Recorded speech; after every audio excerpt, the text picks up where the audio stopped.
Le bassin du Gourou, c'est la surface sur laquelle va tomber une quantité d'eau quand il pleut. Une partie de cette quantité-là arrive à un endroit bien précis qu'on appelle l'exutoire. Je pourrais même encore donner une autre image. Toutes les gouttes d'eau qui tombent sur la feuille, ça se rassemble et ça vient jusqu'au niveau de la tige. Le bout de la feuille là sera donc l'exutoire et le bassin versant sera toute la surface donc, de cette feuille-là. Dans notre cas, notre bassin versant, c'est toute la superficie qui couvre une partie des deux plateaux, j'allais dire Cocody, qui prend tout Williamsville en compte, une partie à Bobo, une partie à Diamé. Toute quantité d'eau qui tombe donc sur toute cette partie que je viens de décrire arrive à l'exutoire qui est aujourd'hui le carrefour de l'Indénie.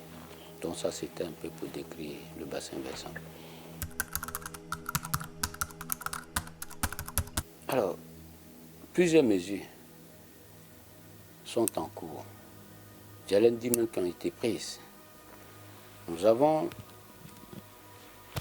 Il y a un projet spécifique qui a été créé, qu'on appelle aujourd'hui projet d'aménagement intégré du bassin versant du Gourou. Le bassin versant que j'ai décrit tout à l'heure, bassin versant du Gourou, je l'ai dit, c'est sur 25 km². Il y a un projet intégré qui a été mis en place, qui est géré par un projet spécifique. Et ce projet a fait pas mal d'ouvrages en amont. Il s'agissait donc de réaliser des barrages écrêteurs de crues qui vont diminuer la quantité d'eau, quand il va pleuvoir, la quantité d'eau qui va passer pour arriver, n'est-ce pas, à l'Indien. Et ce projet intégré devait prendre en compte aussi la gestion des ordures ménagères. Le ministre Bouaké Fofana a instruit ses services, notamment l'ONAT, de procéder à des programmes de curage à travers tout Abidjan, donc notamment le bassin versant du Gourou, qui a fait l'objet de curage d'ouvrages en amont des Pierre Bobo et tout ça. Nous avons démantelé la grille qui servait de tri des filtres au niveau du carrefour de l'Indénier. Ces grilles ont été déportées plus en amont. Elles sont plus visibles à partir des carrefours de l'Indénier.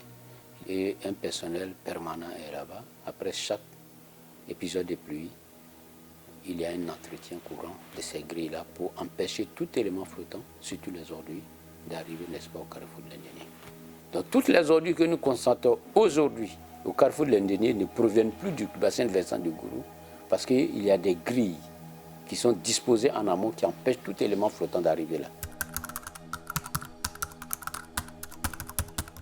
Le mécanisme, je voulais vous expliquer un peu. Depuis les années 70, il y a ce qu'on appelle le collecteur de base qui a été réalisé, qui part d'Abobo, Sejefia précisément, jusqu'au carrefour de Koumassi-Dig. Ce collecteur s'étend sur 25 km de longueur. Ce collecteur donc passe à côté du carrefour de l'Indénier et qui collecte toutes les eaux. Ce collecteur sert à prendre les eaux usées depuis Abobo et les acheminer jusqu'à la station de pré-traitement de Koumassi-Dig.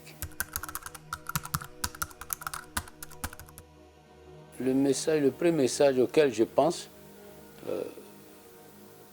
que le ministre pourrait même donner tout de suite à ses compatriotes, c'est l'appel au civisme.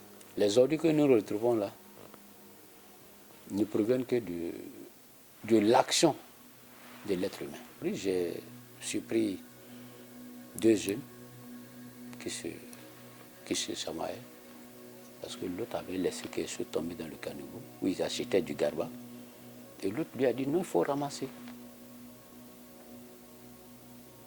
C'est un bon comportement, l'autre qui lui dit de ramasser. Même si celui qui a jeté d'abord dans le caniveau, il s'est senti interpellé. Et celui qui lui demandait de ramasser avait du soutien parmi tous ceux qui étaient là. J'étais à côté, je n'ai rien dit.